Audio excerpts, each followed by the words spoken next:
Good morning, everybody. Good morning. Yeah. So I don't really need to introduce myself.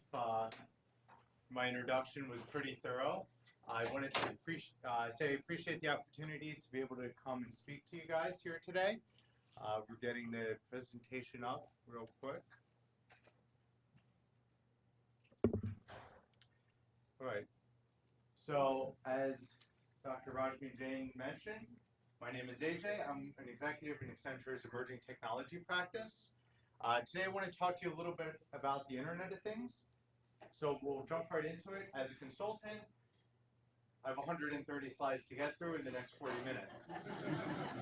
Good, I'm glad you're all awake. I don't have that many slides. So I wanted to start with a little bit of a story. A couple years ago, U.S. Transportation issued a recall. Everybody heard of Tesla? Yes, there was a problem with Tesla. Suspension was too low. Overnight, Tesla sent out a software update to all of their cars that fixed the problem, right? No engagement by the user. Nobody had to take their car in. Next day, recall was done, right? This is just the beginning.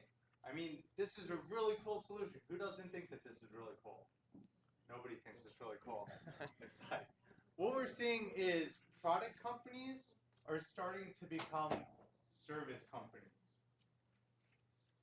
By connecting with their customers, by maintaining constant communication streams, we're better able to start changing the way that companies are doing business. Everything from changing the how, right? Improving operational efficiency by gaining insights and metrics into the performance of employees, machinery, assets out in the field. Changing the what. We're seeing product companies that traditionally sold a one-time. Do I need this? No. No? Okay.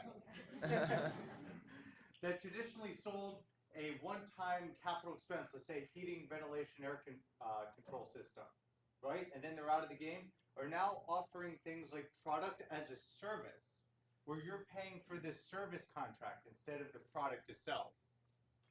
We're seeing new analytics with all of the tremendous amount of data, the data that you're here today to talk about. We're able to derive new insights and make decisions based on information we never had before. And finally, we're seeing product companies become platforms. Companies like Fitbit, companies like Google's APIs, they're making money off of offering services to build in to other applications, right? They're no longer offering a product themselves, just the pieces to glue together. So, we're still in the early days of IoT. It's new. Technically, industrial IoT has been around for a long time. All right, we've had companies going out, we've had them connecting their assets, their trucks, proprietary, for a long time. But now, it's starting to gain momentum. I will get into some of the reasons for that a little bit later. So, it looks like everybody here has been in the game for a while. So I'll just get into it. I remember when I was younger, my first website, I needed to go to an ISP, have them stand up a server. It was a mess. It was expensive. It was slow. Very cost prohibitive, right? And we got to the point where now you can get to an Amazon web server instance, and in 2 minutes I can have a server, right? We commoditized the infrastructure of data centers. Now, as we're traversing to the right, we're taking what used to be building hardware solutions, having PCB boards etched in China and sent over here, doing a lot of engineering design behind coming up with a solution, to now we're commoditizing hardware. You can go out and for $5 you can buy a fully capable Raspberry Pi and connect it to all of your sensors, all of your devices, right? This is really exciting. I've always been interested in the relationship between the digital world and the real world. And today, somebody can take their allowance, you can have your kids go out, and for 20 bucks, get started making an application that turns on your toaster. So let's talk a little bit about IoT. IoT is not a technology-based solution on its own, right? IoT is a technology and business solution. What you're seeing here is you're adding up the different pieces to get more out of it than the individual pieces. You're taking the ability to sense the world around you, communicate with other systems, make decisions, and then finally provide value on that, either through automated decisions, automated processes, or better customer engagement. The end result is we have what's called the perceptive enterprise. Things like devices are now talking to each other. They're telling us about the environment around them. Analytics are providing the information that we need to know so we can make better decisions. We're taking people out of the loop, right? Taking more of the decisions into automated processes, and sometimes even taking people out of the loop, right? When we see something happens, rather than having to rely on an operator hitting a switch and manually raising an alarm, that can happen on its own. The future is all connected. We'll see later the amount of devices being connected to the internet is exploding. And with that, it's a huge opportunity to start communicating with everything. Finally, the architecture has to be built to fail. I mean, with all of this stuff, with all of these disconnects, we're taking people out of the loop, we're making their own decisions. We have to have a large number of safeguards in place to make sure that those decisions are made accurately. At the end, the machines are becoming a part of the world around us. Skynet, Terminator, we're getting there, we're getting there. Okay, I'm sure, or I hope everybody has seen some of this information before. Really what we're looking at, the number of devices on the internet are exploding. And I'm not gonna go through each of these numbers. I mean, you guys will be able to read it yourselves, but the key takeaways that we want to look here is 212 billion sensors coming out on the market. Just my Fitbit detects steps, pulse, stairs, all sorts of things. You can get an Apple Watch that'll be able to detect even more, right? You're packing all your devices with sensors that now can give relevant data. 31 exabytes of data being produced per month. How are we going to handle all of that? That's a lot of data to go through. So who's generating this data?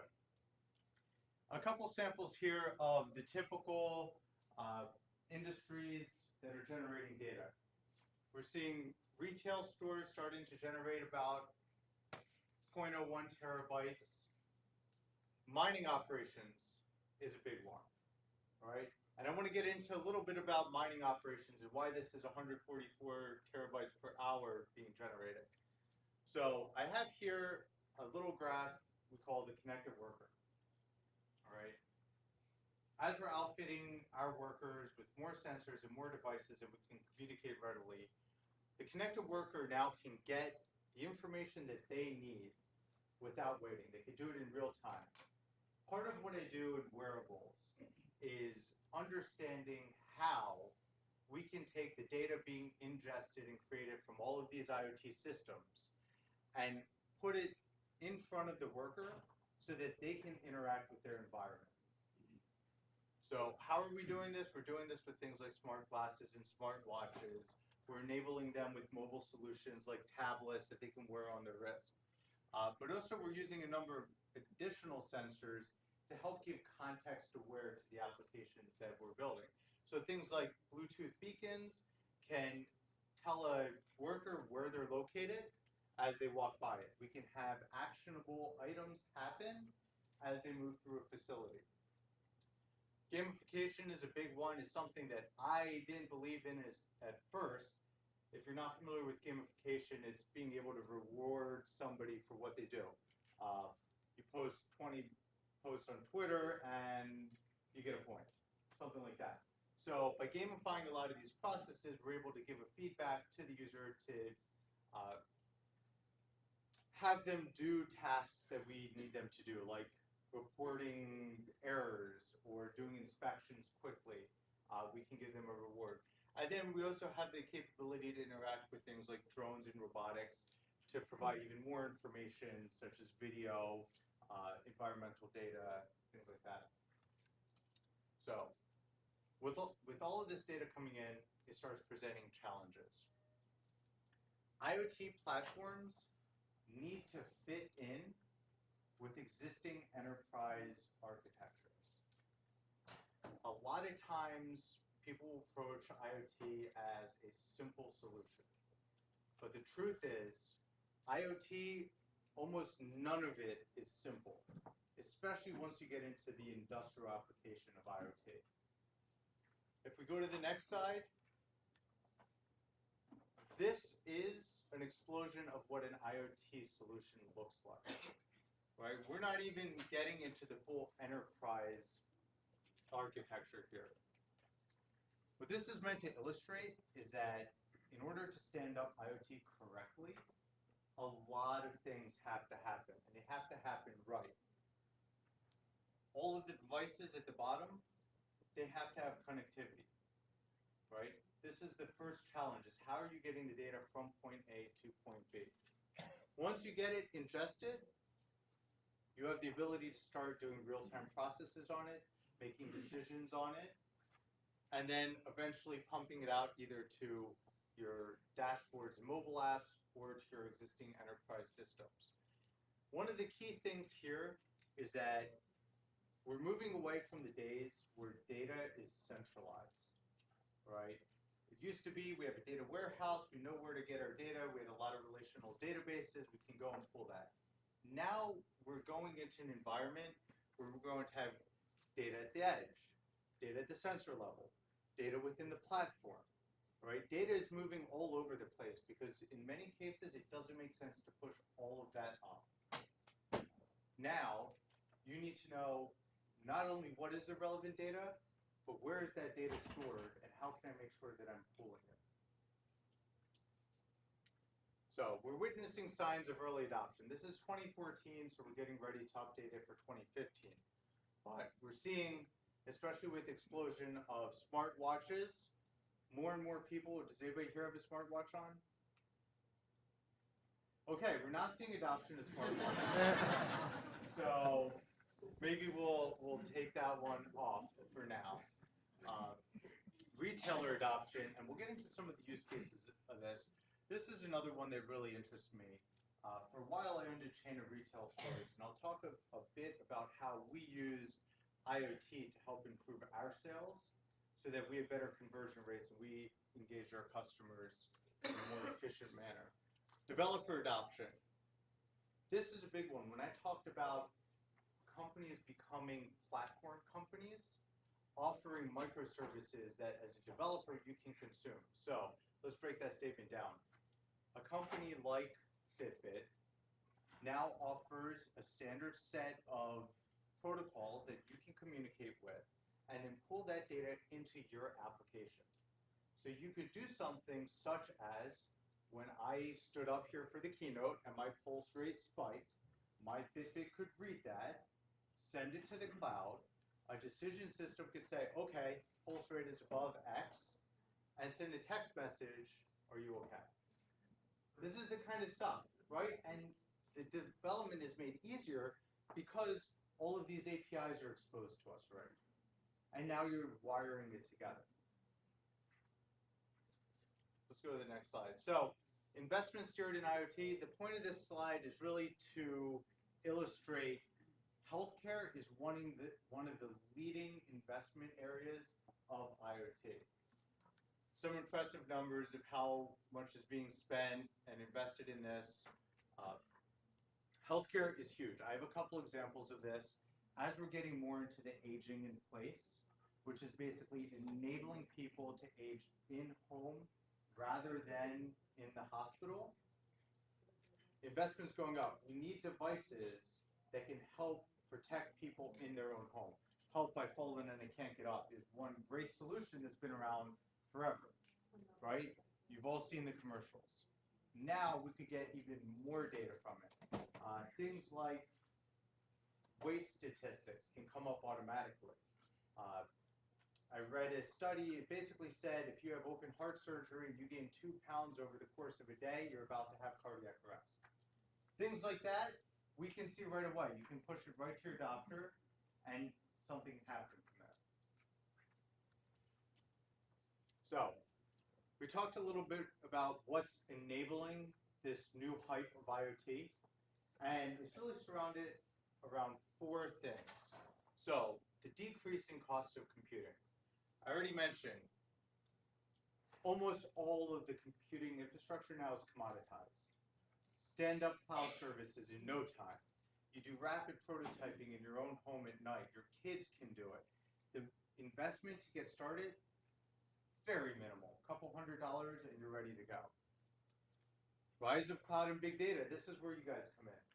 As you guys are learning and coming up with new strategies to deal with the tons of data coming in from this, it helps support the growth of IoT. Smartphones, everywhere. Everybody has a smartphone. They might not have an Apple Watch or smartwatch, but the fact that you have a smartphone means we can pack it full of sensors. You have constant connectivity. We can connect things to your smartphone. So now you become a hub. And with that, we can extract all sorts of information. Finally, connectivity, as I just mentioned with smartphones, everybody's connected. Wi-Fi is almost everywhere. Cell service has never been better, except for some parts of the country and most of Philadelphia. But we're connected, right? It's easier to extract this data. So, let's get a little bit into some examples. Connected city. As we're moving into how are we connecting the world around us, the city is a big one. Anybody who's lived anywhere knows the disparity in procedures for dealing with your water and your sewer. It doesn't communicate anything to taxes. It doesn't communicate anything to energy. So what we're seeing is a trend towards how do we establish a foundational architecture to bring all of the pieces of the city together so that if, let's say, a whole street is out of power, it automatically notifies. If you have a situation where, let's see, what would be a good one? Sewage treatment and is being overburdened, you can start increasing your resources to treatment systems. You know, how do we learn what's going on? How do we be able to recognize trends and act on them? All right. So what are the features of a connected city? And again, we've broken this up into 4 different areas. So a city that embeds technology, right? We're using sensors to really understand what's going on. We begin taking that data and forming trends. And then we can not only react to them, but we can start predicting them. A city that focuses on service provision.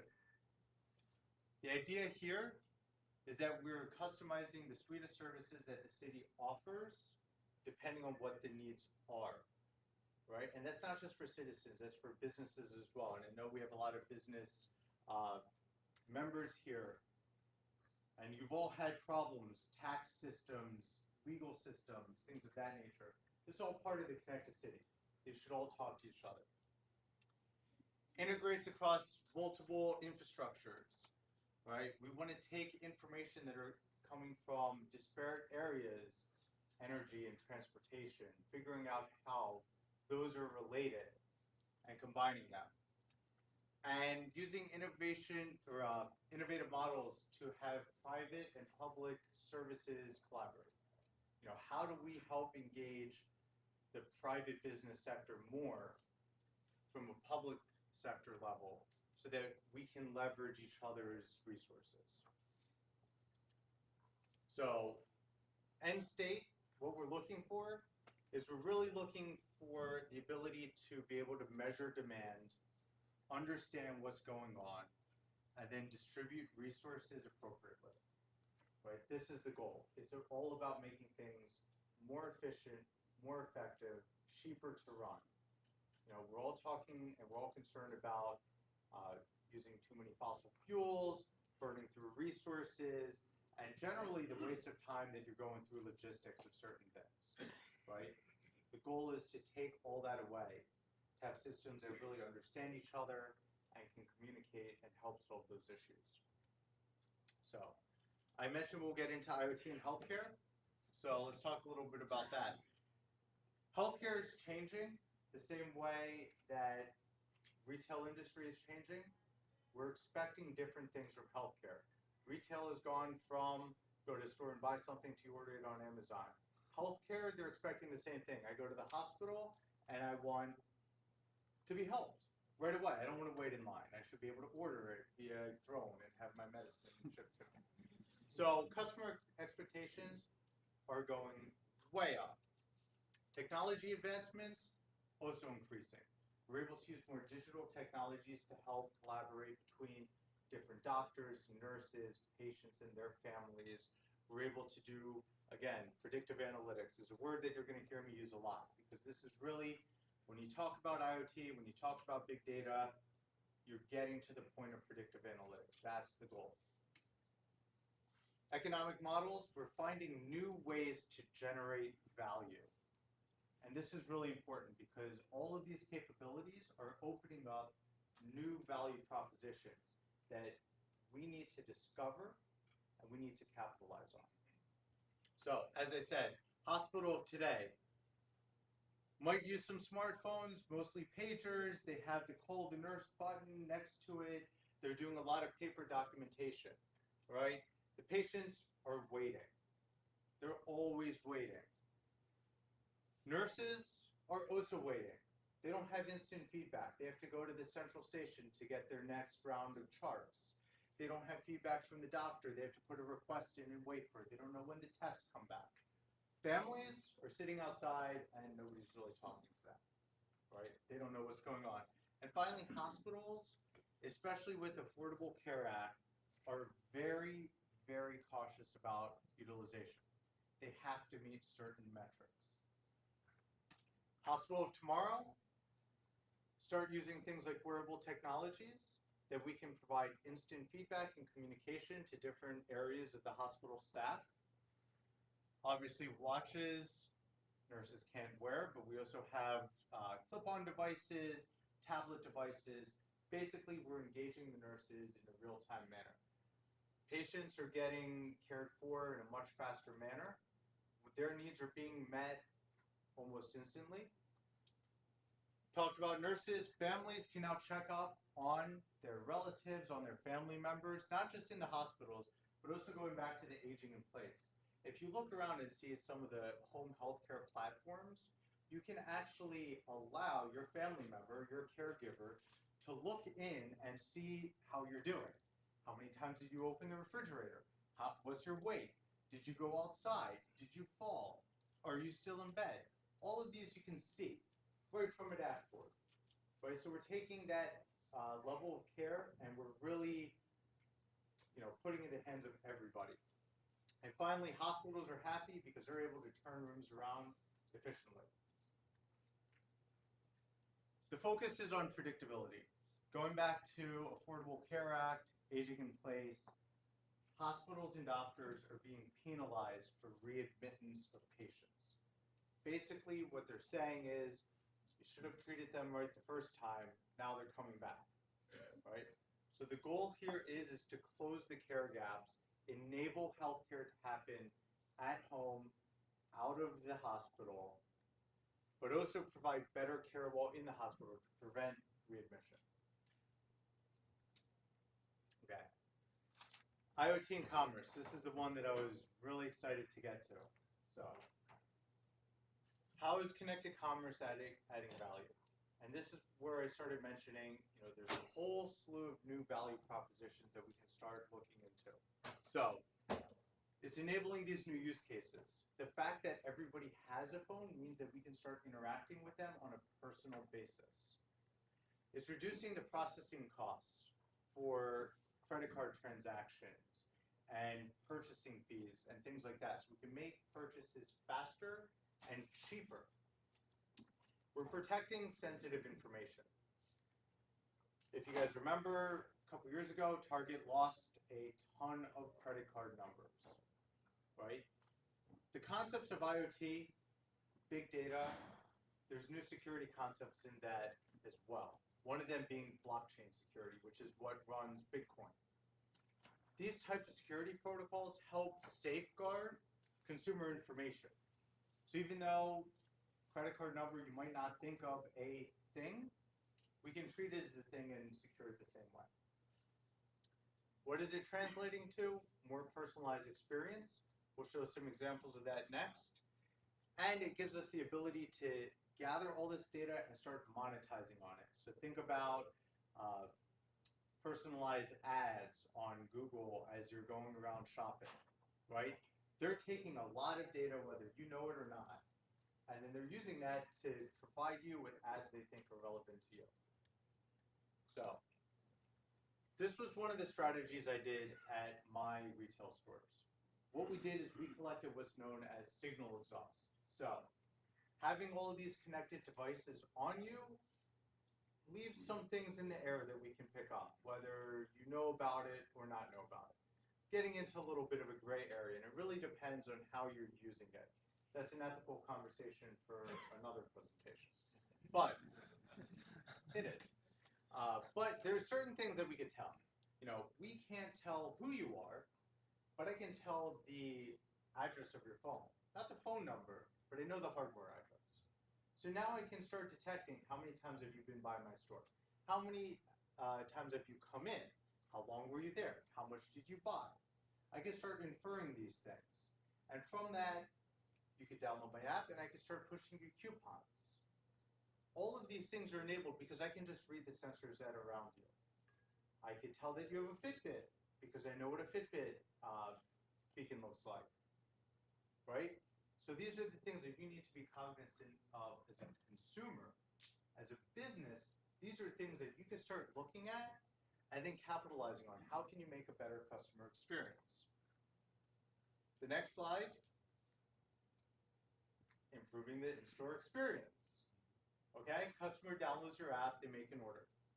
A lot of times today, you walk into a store, you start looking around, especially a drugstore, they move them around purposely, so it's hard to find what you're looking for.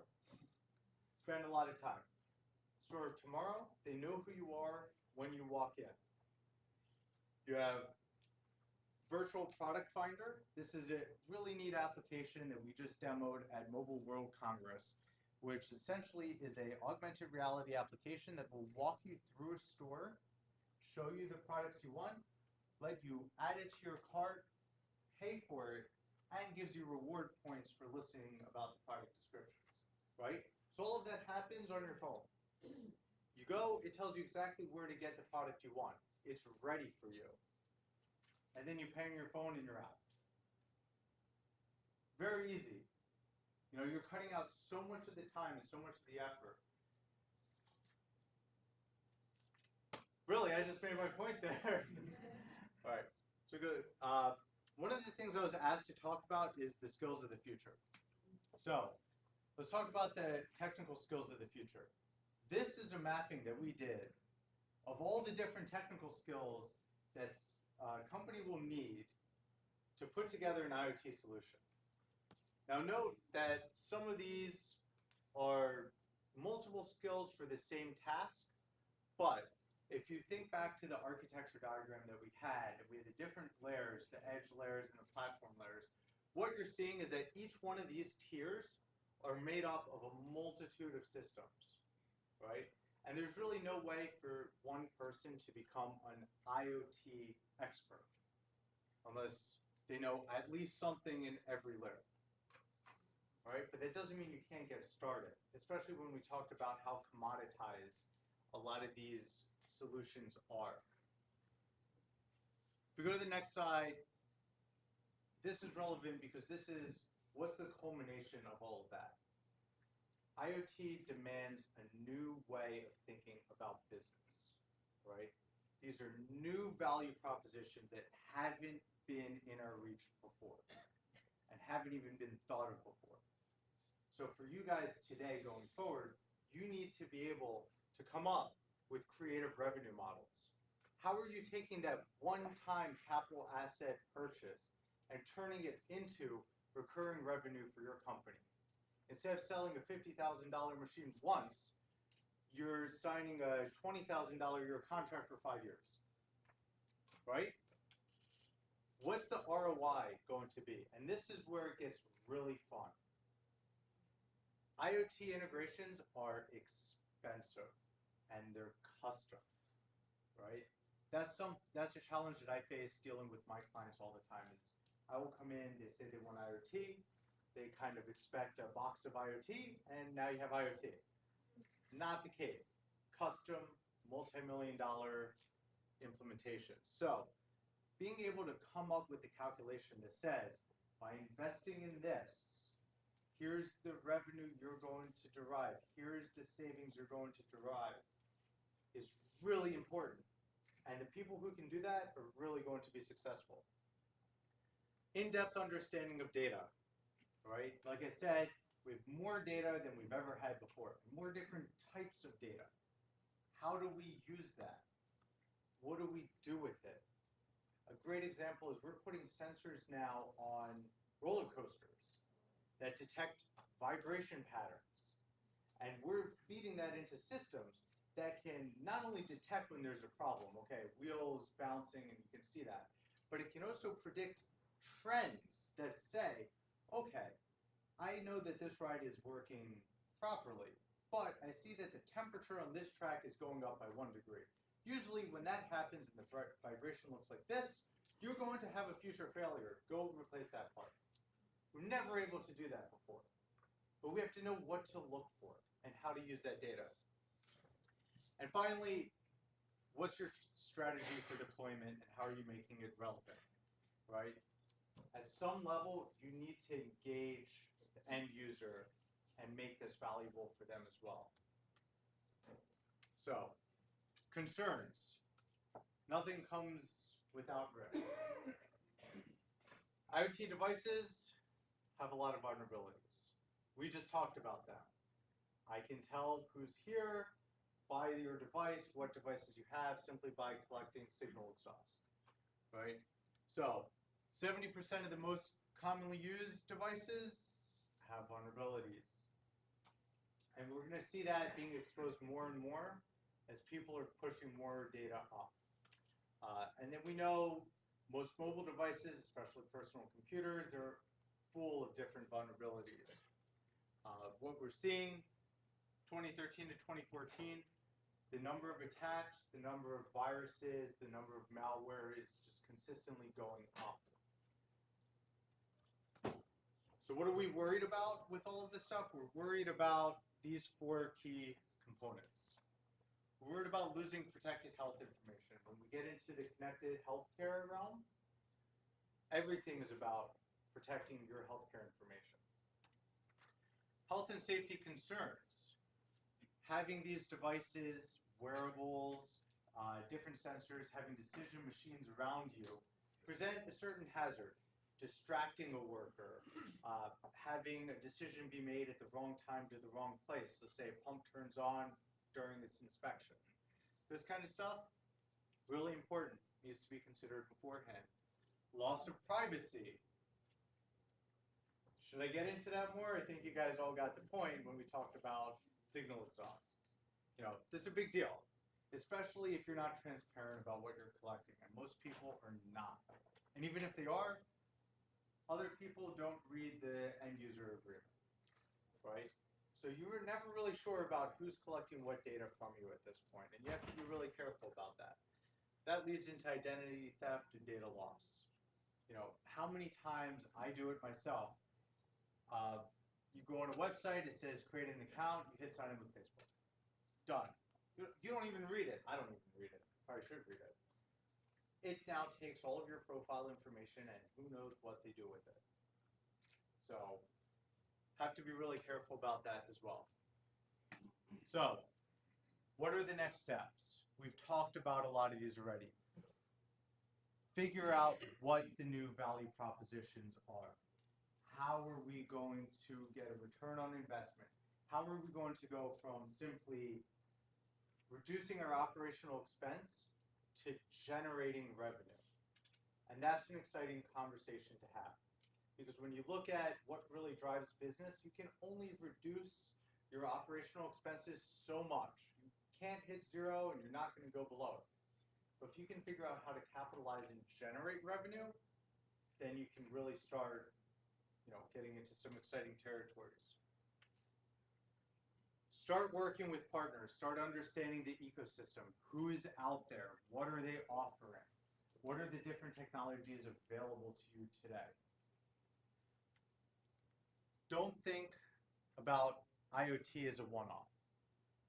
Figure out, this doesn't have to be its own greenfield solution you're bringing into a customer that you're proposing. Figure out how an IoT solution can integrate with an existing enterprise platform. And finally, study the financials. Figure out your strategies. Prepare ahead of time.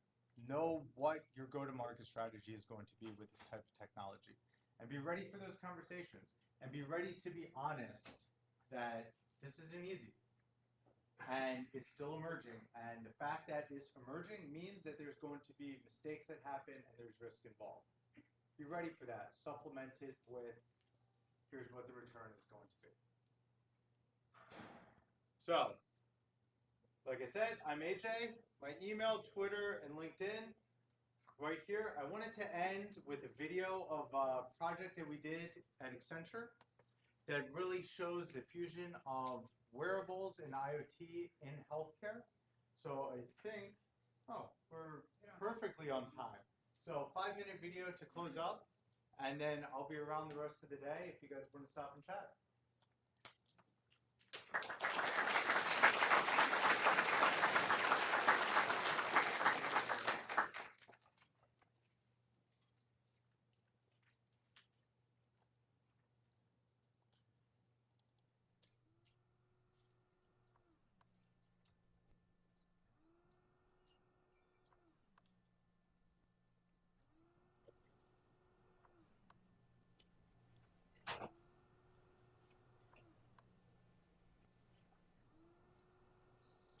I was diagnosed in early 2005 at age 36. I knew ALS was a gradual paralysis, but didn't know it was a death sentence. However, I took a life lesson from surfing and let the panic wash over me. I got on with the process of living.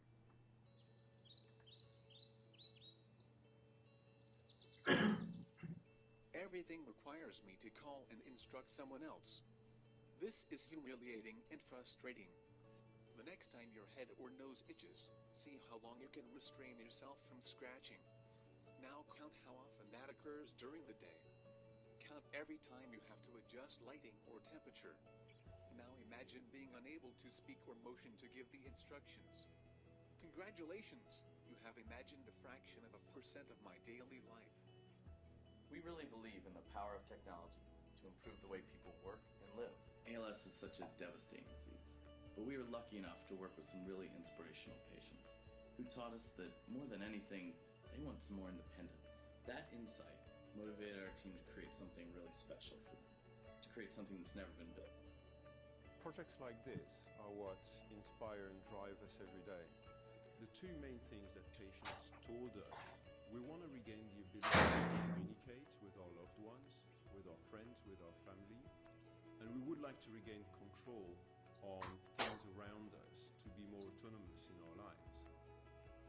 We called in our colleagues at Stewart and began to explore a brand new UX to help ALS patients. It was really becoming clear that wearable technologies could take our idea to the next level.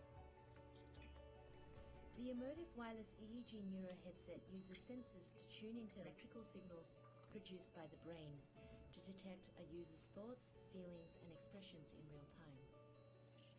It allows the wearer to control an external application either through simple facial movements or by reading and interpreting a user's conscious thoughts and intent. If we bring together some of the technology we have, off-the-shelf consumer products, we could very quickly get to a an experienceable concept that we can show to users and to patients to have a first idea, I think works. You can start controlling the objects around you. So simple things like switching on and off lights, switching on the TV to your favorite channel, asking for help without having people physically present to help you. Lifeline. I'm going to call emergency services for you. All with the power of their mind. Add to that the ability to send text and email messages, and suddenly the person is able to again communicate their thoughts and feelings.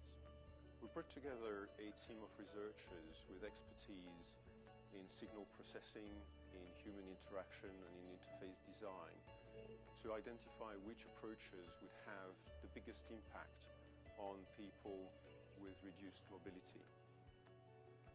Any system must let the user interact in different ways depending on their ability. From touching the tablet itself to speech commands or using eye tracking and winking, it can adjust to a different range of patient interactions. Eventually, however, ALS renders a person paralyzed. So the ultimate challenge is finding technology that allows them to control the interface without the use of their body or voice. What we're seeing is the potential of wearable technology. Digital innovations like these could help people with serious mobility issues take back some control of their lives. It's amazing what can happen when you bring together companies to take on a challenge as big as this. This is how we create the future of healthcare. But for all the technology successes and innovations, we never lose sight of the reason we started this in the first place. Technology is about augmenting our human abilities. Since the first pre-human used a bone or stick to augment its strength or dexterity, technology has been a part of us. The noblest form of technology is that which allows recovery of lost abilities and makes us whole once more.